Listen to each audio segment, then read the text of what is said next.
প্রকৃতপক্ষে একটি নিরপেক্ষ নির্বাচনের মধ্য দিয়ে জনগণের সরকার প্রতিষ্ঠা করতে হবে। আপনারা ধৈর্য ধরবেন, আপনারা সবাই ঐক্যবদ্ধ থাকবেন, কাদা ছড়াছড়ি বন্ধ করে, তর্ক বিতর্ক বন্ধ করে সবাই ঐক্যবদ্ধ থাকুন, যাতে করে ঐক্যবদ্ধ থাকার মধ্য দিয়ে আমরা একটা গণতান্ত্রিক জায়গায় পৌঁছতে পারি।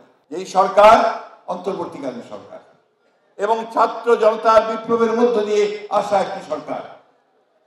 প্রায় 2000 ছাত্র জনতার রক্তের উপর দিয়ে এই সরকার গঠিত হয়েছে। আমাদের প্রত্যেকের আশা, যে প্রত্যাশা, যে এই সরকার জনগণের সেই আশা পূরণ করবে। এবং আমরা বারবার করে কথা বলে আসছি যে দেশে গণতান্ত্রিক ব্যবস্থা প্রতিষ্ঠা না করলে কোনো মতেই আমরা একটা স্থিতিশীল অবস্থা পাবো না। এবং সেই জন্যই আমরা বারবার করে বলেছি, সেই প্রথম থেকেই বলে আসছি ওই একটি কথাই, যে দেশে একটি প্রকৃতপক্ষে একটি নিরপেক্ষ নির্বাচনের মধ্য দিয়ে জনগণের সরকার প্রতিষ্ঠা করতে হবে।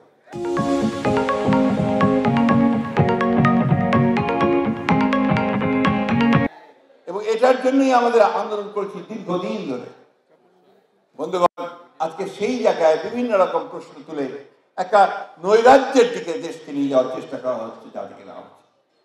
কিছু সংখ্যক মানুষ তারা অন্যায়ভাবে দেশকে, দেশের মানুষকে তারা আজকে বিক্ষুব্ধ করে তোলার চেষ্টা করছেন, বিভিন্নভাবে সবাইকে রাস্তায় নিয়ে আসার জড়ো করার চেষ্টা করছেন, এবং সে একইভাবে একই কায়দায় দেশে একটা নৈরাজ্য, একটা এনার্জি সৃষ্টি করার চেষ্টা করছেন।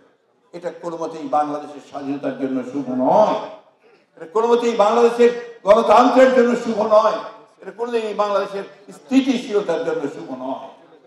আজকে আমি অনুরোধ করব, আমাদের বাংলাদেশ জাতীয়তাবাদী দলের রাজনীতি যারা বিশ্বাস করেন, যারা শহীদ জিয়ার আদর্শে বিশ্বাস করেন, যারা দেশনেত্রী বেগম খালেদা জিয়ার আদর্শে বিশ্বাস করেন, তারেক রহমানের নেতৃত্বে বিশ্বাস করেন, আপনারা ধৈর্য ধরবেন, আপনারা সবাই ঐক্যবদ্ধ থাকবেন।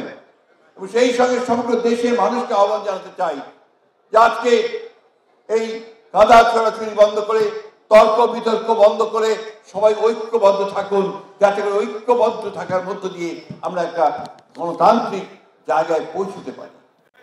আমরা এই কথা বারবার করে বলছি যে অনেকে আমাদের সমালোচনা করে বলার চেষ্টা করছে যে আমরা নাকি শুধু নির্বাচন করছি, আমরা সংস্কার করতে চাই না।